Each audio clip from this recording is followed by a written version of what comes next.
Hallelujah, जय मसीह की, praise the Lord. आज के इस नए दिन के लिए हम परमेश्वर को धन्यवाद दें। प्रभु यीशु मसीह के नाम के द्वारा खुदा ने हमें बचाया है और हम खुदा के बेटे और बेटियां हैं, ताकि हम परमेश्वर के अपने पिता की गुणों को इस संसार में प्रकट करें। तो हम वचन के द्वारा और ज्यादा हम प्रभु के गुणों को जानते हैं, उनकी पहचान में बढ़ते हैं और उनकी रोशनी को इस संसार में हम प्रकट करते हैं, उनकी अच्छाई को। तो आइए हम वचन में जाएंगे। आज का जो वचन है वो प्रेरितों के काम उसके 2nd चैप्टर से है। मैं सारी वर्सेस तो नहीं पढ़ूंगी, हम बीच बीच में से वचन देखेंगे। लेकिन इससे पहले मैं आपके साथ बताना चाहती हूँ किस तरह से जब हमने लूका की अंजील उसके लास्ट चैप्टर को पढ़ा और प्रेरितों का काम उसका 1st चैप्टर पढ़ते हैं, दोनों जगह पे हम देखते हैं कि यीशु मसीह स्वर्ग में उठाए जाने से पहले उन्होंने अपने चेलों को कहा था कि जब तक तुम पवित्र आत्मा ना पाओ तो तुम इंतजार करना यरूशलेम में। और हम देखते हैं कि यहाँ पर 2nd चैप्टर में वो सब एक जगह पर इकट्ठे हुए हुए हैं और तब आंधी की सी सनसनाहट का शब्द सुनाई देता है और लिखा है कि आग की सी जीभें फटती हुई दिखाई देती हैं और वो उन पर आ ठहरती हैं। सब लोग पवित्र आत्मा से भर जाते हैं और जिस प्रकार आत्मा उन्हें बोलने का सामर्थ्य देता है वे अन्य अन्य भाषा बोलने लगते हैं। और यहाँ पे एक बड़ी अनोखी बात और होती है कि बहुत भीड़ इकट्ठी थी, क्योंकि पेंटिकॉस्ट का दिन था और बहुत जगह से लोग, जो यहूदी लोग थे, अलग अलग प्रांतों से आए हुए थे और वहां पर इकट्ठे हुए थे। और उन्होंने क्या, वो क्या सुन रहे थे कि वो जो भी प्रभु के सामर्थ की बातों को कर रहे थे, वो बातें उन्हें उन्हें अपनी भाषा में सुनाई दे रही थी। और वो हैरान थे कि ये लोग तो गलीली हैं, फिर हमें ऐसा क्यों सुनाई दे रहा है कि ये जो बोल रहे हैं वो हम अपनी भाषा में सुन पा रहे हैं। तो उन्होंने कहा कि शायद इन्होंने नशा किया हुआ है। लेकिन पतरस तब उन 11 के साथ इकट्ठे वो खड़े होकर कहने लगा कि ऐसा कुछ नहीं है, जो तुम सुन रहे हो वो योएल भविष्यवक्ता की जो बुक पुस्तक में तुम पढ़ते हो कि अंत के दिनों में परमेश्वर अपना आत्मा सब पर उंडेलेगा, तुम आज वो बातें पूरी हो रही है। और जो प्रभु का नाम लेगा वो ही उद्धार पाएगा, जो उसके नाम पर विश्वास करेगा।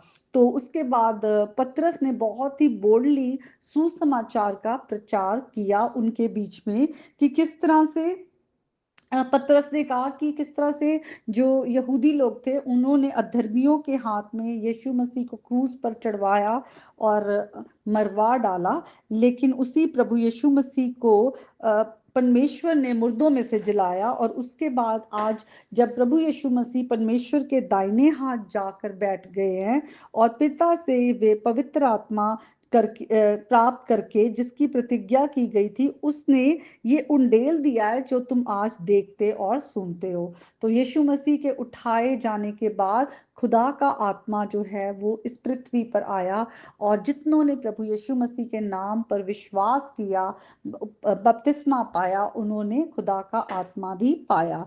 और इसी बात को आगे चल के हम देखते हैं कि पतरस कहते हैं कि सब अब इज़राइल का सारा घराना जो है वो जान ले कि परमेश्वर ने उसी यीशु को जिसे तुमने क्रूस पर चढ़ाया प्रभु भी ठहराया और मसीह भी। तो सुसमाचार सुनने के बाद लोगों के हृदय छिद जाते हैं। तो वो पूछते हैं कि हम क्या करें, कि हम इस उद्धार को कैसे पाएं। तो पतरस उनसे कहते हैं कि तुम अपना मन फिराओ, इसका मतलब अपने पापों से माफी मांगकर खुदा के आगे अपने गंदे जो जीवन, अपने पाप के जीवन से मुड़कर तुम परमेश्वर के पास आओ और तुम में से हर एक अपने पापों की क्षमा के लिए यीशु मसीह के नाम से बपतिस्मा ले, तो तुम पवित्र आत्मा का दान पाओगे। क्योंकि ये प्रतिज्ञा तुम्हारी संतानों और उन सब दूर दूर के लोगों के लिए भी है जिनको प्रभु हमारा परमेश्वर अपने पास बुलाएगा। और उसने बहुत और बातों से भी गवाही दे देकर समझाया कि अपने आप को इस टेढ़ी जाति से बचाओ, क्योंकि पाप की मजदूरी मृत्यु है। हम इस बात का ध्यान दें।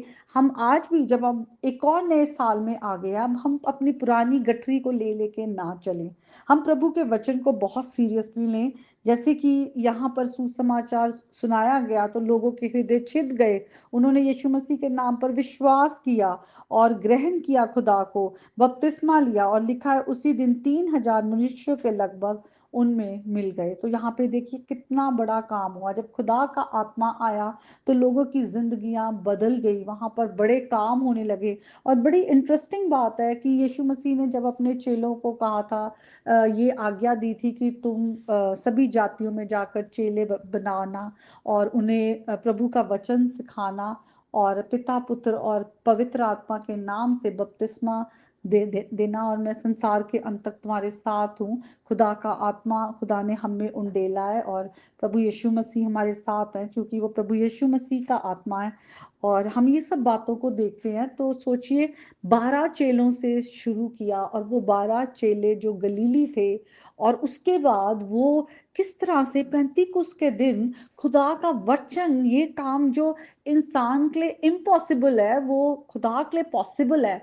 कि वो अलग अलग जगह से लोग आए हुए थे, लेकिन जब वो खुदा के वचन को बोल रहे थे या खुदा के सामर्थ की बातों को जब वो कर रहे थे, वो हर एक को अपनी भाषा में सुनाई दे रहा था। वो सब अपनी भाषा में। देखिए खुदा का गॉस्पल कैसे स्प्रेड हुआ, खुदा के आत्मा ने किस तरह से लोगों को यूनाइट कर दिया। आज हम सब खुदा का आत्मा, जिसने प्रभु यीशु मसीह पर विश्वास किया है, हम खुदा के आत्मा को पाए हुए लोग हैं। आज वही यूनिटी जो है, खुदा का आत्मा जोड़ता है, आज हम सब में होना चाहिए। आज हम में वो यूनिटी होनी चाहिए। आज चाहे बेशक हम कई बार अलग अलग देशों के होते हैं या अलग अलग हमारे कल्चर है, ट्रेडिशंस हैं, लेकिन खुदा का आत्मा ही है जो हमें जोड़ता है। एक बड़ी इंटरेस्टिंग बात जो मैं आपके साथ शेयर करना चाहती हूँ पुराने नियम से, उत्पत्ति की किताब अगर हम जो 11 चैप्टर है वहां पर आए, हम देखते हैं किस तरह से आदम हवा के गुनाह करने के बाद संसार में पाप आ गया, और हमारे अंदर ही जो सिन नेचर है वो हमारे अंदर ही है। और देखते हैं कि अगर हम जब 11 चैप्टर में आते हैं तो वहां पर लिखा हुआ है कि सारी पृथ्वी पर एक ही भाषा थी और एक ही बोली थी। और वहां पर लोग जो थे, बिल्डिंग्स जब उन्होंने बनानी शुरू की तो उन्होंने कहा आओ हम एक गुम्मट बनाएं जिसकी चोटी आकाश से बात करे। इस प्रकार से हम अपना नाम ऐसा मतलब करें, ऐसा ना हो कि हमको सारी पृथ्वी पर फैलना पड़े। तो उन्होंने अपने आप को एग्जॉल्ट करना चाहा कि एक गुम्मट बनाकर वो उस जगह पर हों और एक ही भाषा बोलें। और उन्होंने कहा कि हम अपने नाम को ऊंचा करें।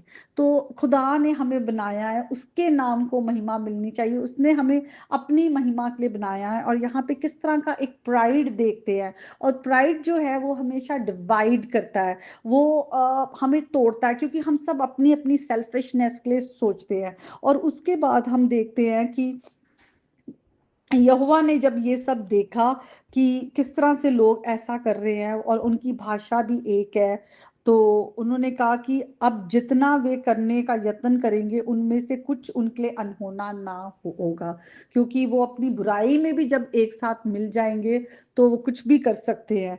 तो यहोवा ने कहा इसलिए आओ हम उतर के उनकी भाषा में गड़बड़ी डालें कि वे एक दूसरे की बोली को ना समझ सके।